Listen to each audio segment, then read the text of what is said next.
अस्सलामुअलैकुम, कैसे हैं आप सब। आज आपके साथ शेयर करने वाली हूँ मोस्ट रिक्वेस्टेड वीडियो जो है केराटिन के ऊपर। जिन्होंने मेरी frizzy and damage hair treatment की वीडियो देखी है और ट्राई की है, उन्हें पता है कि वो कितनी यूज़फुल रही बालों के लिए। आप जाकर कमेंट्स में भी चेक कर सकते हैं, और अगर आपने वो मेरी रेमेडी ट्राई नहीं की तो ट्राई करके ज़रूर देखिएगा, बहुत ही औसम रिज़ल्ट हैं उसके। आज आपके लिए एक ऐसी ही इस बालों को स्मूथ, नरम व मुलायम और सिल्की स्ट्रेट करने के लिए एक ऐसा मास्क लेकर आई हूँ जिसके सिर्फ एक बार के यूज़ से ही आप इसके फ़ैन हो जाएंगे। ये केराटिन होममेड है और नेचुरल है, और बाज़ारी केराटिन क्रीम के मुकाबले में बहुत ही सस्ता और इफ़ेक्टिव है। इसमें आपने 2 चम्मच उबले हुए चावल लेने हैं। मेरे पास उबले हुए चावल घर के थे, अच्छी तरह से मैंने उनको छलनी में धो के उनका ऑयल और नमक निकाल लिया है। अगर ना हो तो आप 2 चम्मच चावलों को बॉईल कर लें, और जो बॉयल वाटर होगा, चावल जिन पानी में बॉईल होंगे उसी पानी में आपने कॉर्नफ्लोर का 1 चम्मच भर कर ऐड कर देना है। किसी भी ब्रांड का आप कॉर्नफ्लोर ले लीजिएगा।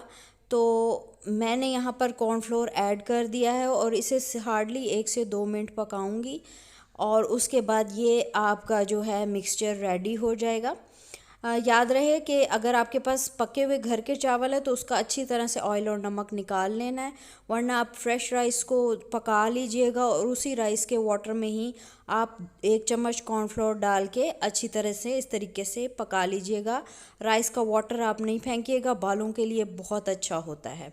मेरे पास घर के चावल थे तो उसी से ही मैंने काम चला लिया, आप भी चला लीजिएगा। बहुत अच्छा ये आपका फ्री में तैयार हो जाएगा केराटिन मास्क।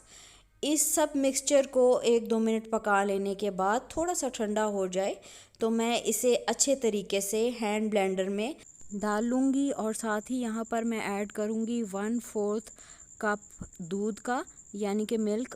आप कच्चा भी ले सकते हैं और पका हुआ भी। अब इस सारे मिक्सचर को मैं ब्लेंडर की मदद से अच्छे तरीके से ब्लेंड कर लूँगी। आपके पास कोई भी जो ब्लेंडर मौजूद है, आप अच्छे तरीके से इसको इतना ब्लेंड करना है कि चावल का जो दाना है वो बीच में ख़त्म हो जाए। अगर चावल का दाना रह जाएगा तो वो आपके बालों में फंसेगा और निकलने में बहुत मुश्किल होगी। तो ये आपने बिल्कुल स्मूथ पेस्ट एक बना लेना है। पेस्ट को अच्छे तरीके से ब्लेंड करने के बाद मैंने प्याली में निकाल लिया। आप देख सकते हैं कितनी स्मूथ पेस्ट बनी है और इसमें चावल का कोई भी दाना बाकी नहीं है।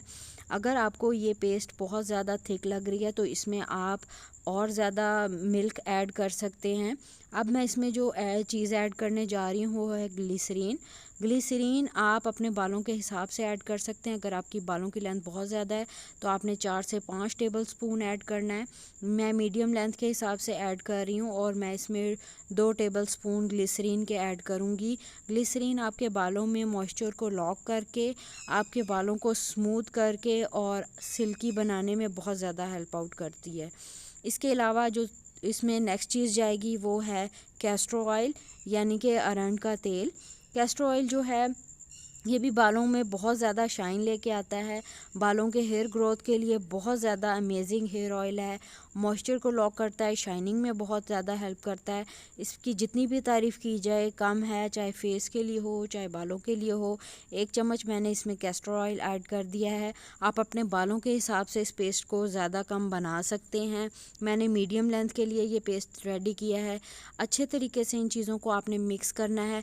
अगर आपको लगता है कि ये पेस्ट अभी थिक है तो आप इसमें थोड़ा सा दूध और शामिल कर सकते हैं।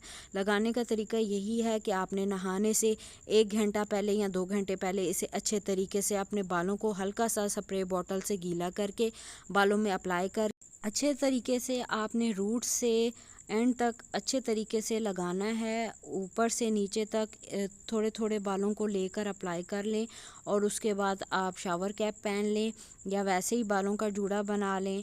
1-1.5 घंटे के बाद वॉश करके रिज़ल्ट ज़रूर शेयर कीजिएगा। मुझे दे इजाज़त, अल्लाह हाफ़िज़।